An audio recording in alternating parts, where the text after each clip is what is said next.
देखिए, इसी सिलसिले में आज डिप्टी कमिश्नर किश्तवाड़ से मिला और मैंने एक मेमोरेंडम उसको पेश किया। 3 पॉइंट उस मेमोरेंडम में रहे। मरगनटाप दक्षिण रोड जो हमारे लिए परमानेंट एक सोल्यूशन है, और तीसरा जो पॉइंट है वो कम्युनिकेशन का इशू रहा। मैंने इन तीनों पॉइंट पे डी साहब से डिस्कस हुई और डी साहब ने यकीन दहानी दिलाई कि फरवरी के महीने में ही हम मरगनटाप को ओपन करेंगे।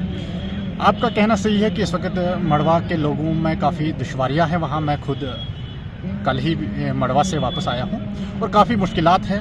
आपको पता है कि हमें सामान जो खाने की कुछ चीज़ें हैं वो 6 महीने के लिए वहाँ पे स्टोर करनी पड़ती है और वो भी लोगों में अब ख़त्म होने जा रही है। और आगे से माह रमज़ान का एक मुक़द्दस महीना आने वाला है, तो इसी सिलसिले में डी साहब से हमारी डिस्कस हुई। कम से कम 15-20 मिनट हमारी डिस्कस चली और मैंने उनको वो मेमोरेंडम भी सौंपा और यकीन दहानी दिलाई डी साहब ने कि इन तीनों मसलों पर, इन तीनों पॉइंट्स पर बहुत जल्दी गौर किया जाएगा और इन तीनों पॉइंटों को हल किया जाएगा। देखिए, सबसे बड़ी जो प्रॉब्लम है, जो हमारा ये मरगनटाप बंद है, ये तो सबसे बड़ी प्रॉब्लम है, क्योंकि हमारा जो ये मरगनटाप ओपन होता है तो हम या तो अनंतनाग भी जाते हैं, आपको पता है मेडिकल ट्रीटमेंट्स रहते हैं या दवाई वहाँ पे नहीं मिलती है, तो हम मरगनटाप से भी, ये अनंतनाग से भी लेते हैं और किश्तवाड़ से भी लेते हैं। और बाकी आपको पता है कि टेलीकम्युनिकेशन का जो मसला है कि आज सारा ऑनलाइन सिस्टम है और आज जो PMAY के जो केसेस है, PMAY के तहत जो मकान मिलने जा रहे हैं, उनको ऑनलाइन करना है तो पॉसिबल ही नहीं है कि मड़वा से ऑनलाइन हो पाएंगे। उनको तो किश्तवाड़ आना पड़ेगा या तो अनंतनाग जाना पड़ेगा ऑनलाइन करने के लिए। तीसरा जो हमारा पॉइंट रहा है उस मेमोरेंडम में, वो है दक्षिण का रोड।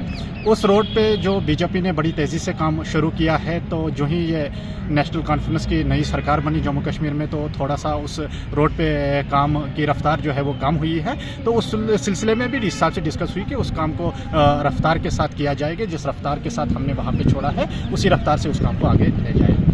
कम्युनिकेशन डिस्कस हमारी डी साहब से भी हुई। डी साहब ने कहा कि 5 टावर जो वहाँ पे BSNL के लगाए हैं, अब उनमें अंटेना जो लगाना है तो वो दिल्ली से मंगवाना है उनको। उसमें जम्मू कश्मीर की सरकार ने वो दिल्ली से, जो कम्युनिकेशन मिनिस्टर है उनसे मंगवाना पड़ेगा दिल्ली से। उसी तरीके से अब बाकी जो स्ट्रक्चर है टावर्स का वो बना है, अब उसमें खाली एंटेना लगाने और वो 9 टावर बनाने हैं। अभी तो 5 ही बने हैं। डी साहब ने अभी मुझे यकीन दहानी दिलाई कि वो 9 के 9 टावर हम मड़वा में बना कर रहेंगे।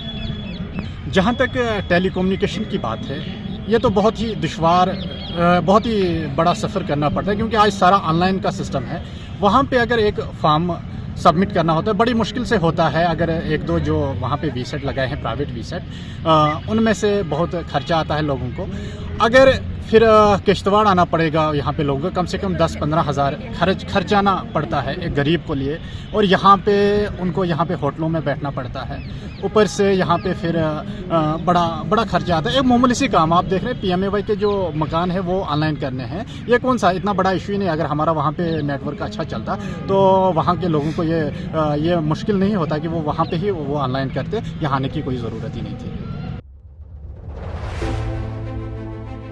Doon International School Jammu, an institution par excellence, which does not mark its existence through its impressive and modern infrastructure, rather it dwells inside the heart and soul of its TIA's members. Admissions open from pre-nursery to class 12. Doon International School, Chawadi near Sani Colony, Jammu. Jammu Kashmir की खबरों के लिए जुड़े रहिए JK update के साथ।